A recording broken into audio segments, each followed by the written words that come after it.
Pessoal, bom dia, sejam todos bem-vindos, alunos do 7º ano. Essa aula vai ser direcionada e específica para vocês, essa aula de hoje, tá bom? A gente vai acompanhar, vai dar continuidade a esse ciclo aí que a gente está trabalhando, certo? Na página 188, nós vamos dar início hoje com a unidade 4, que está intitulada como As Máquinas na Vida Humana. O quanto a gente hoje somos dependentes dessas máquinas, o quanto elas podem influenciar e o quanto elas podem ser favoráveis e benéficas e não favoráveis também para o ser humano, tá bom? E não é de hoje que a gente vem acompanhando a presença dessas máquinas no nosso cotidiano, desde a Revolução Industrial, que elas vêm nos acompanhando e nos auxiliando em diversos aspectos, inclusive na saúde, no desenvolvimento, na estrutura institucional como um todo. Bom, então, nossa unidade 4, pega teu livro aí, você é aluno, você é aluna, página 188, acompanha comigo esse vídeo,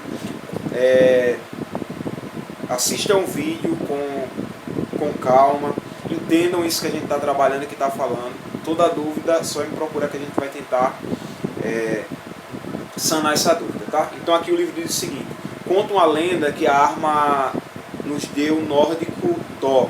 Era um martelo que produzia raios e subjugava os inimigos.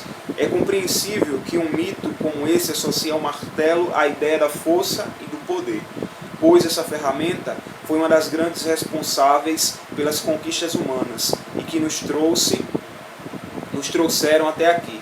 Ela continua sendo, ainda hoje, uma das máquinas mais simples e úteis já inventadas. As máquinas simples sempre foram importantes para a humanidade. Iniciaram com os primeiros instrumentos criados pelos seres humanos para facilitar a sua vida e superar suas limitações. Como os primeiros instrumentos depois foram se desenvolvendo tecnologicamente e se tornando mais complexos para a construção da Maria Fumaça, aqui da fotografia no caso, esse trem, tá? Muita ciência e tecnologia tiveram que ser desenvolvida. Períodos de grandes mudanças na história da humanidade geralmente estão associados à revolução e à utilização das máquinas. E o momento em que vivemos não é diferente. Não é diferente. A gente hoje utiliza diversas máquinas para a gente exercer as nossas funções, como por exemplo dar aula, como por exemplo se deslocar para ir ao trabalho, fazer uma viagem, andar de bicicleta, tirar água de um poço, se for o caso. A gente usa diversos tipos de máquinas diferentes, tá bom? E no nosso cotidiano a gente aprendeu a lidar com isso, a lidar com essas possibilidades. Mas é importante eu frisar e eu deixar claro que a gente não pode esquecer o nosso convívio, convívio dia a dia um com o outro, a nossa humanidade. As máquinas não podem de forma nenhuma suprir a presença do ser humano, a força do ser humano, tá bom? Em alguns lugares, em alguns países, por exemplo, a mão de obra já vem sendo substituída por máquinas. Não são mais pessoas que estão trabalhando, apenas máquinas nas empresas. E na verdade isso acelera o processo, o tempo ali de produção, não é mais o ser humano desencadeado a fazer outra função que não seja mais aquela, tá? Mas na vida como um todo, no geral, como sociedade, como convívio, como relacionamento, as máquinas não podem ser mais importantes do que os seres humanos. E na maioria dos casos vem acontecendo isso. Por exemplo, essa máquina pequena aqui que está na minha frente, que é o celular, ela vem ganhando muito espaço dentro das famílias, dentro das casas, e se tornando cada dia mais valorizada, ao invés do ser humano em si ser tão valorizado. Às vezes a gente fala muito com a máquina, a gente digita muito, a gente busca muito amizades, conhecimentos, relacionamento através dessas mídias, dessas máquinas, e o pessoal, a estrutura humanitária fica longe disso, fica de lado, tá? Então que a gente possa saber da importância dessas máquinas, mas também compreender que o ser humano é importante, que o ser humano tem muito valor e tem muito a se retirar dele, tá?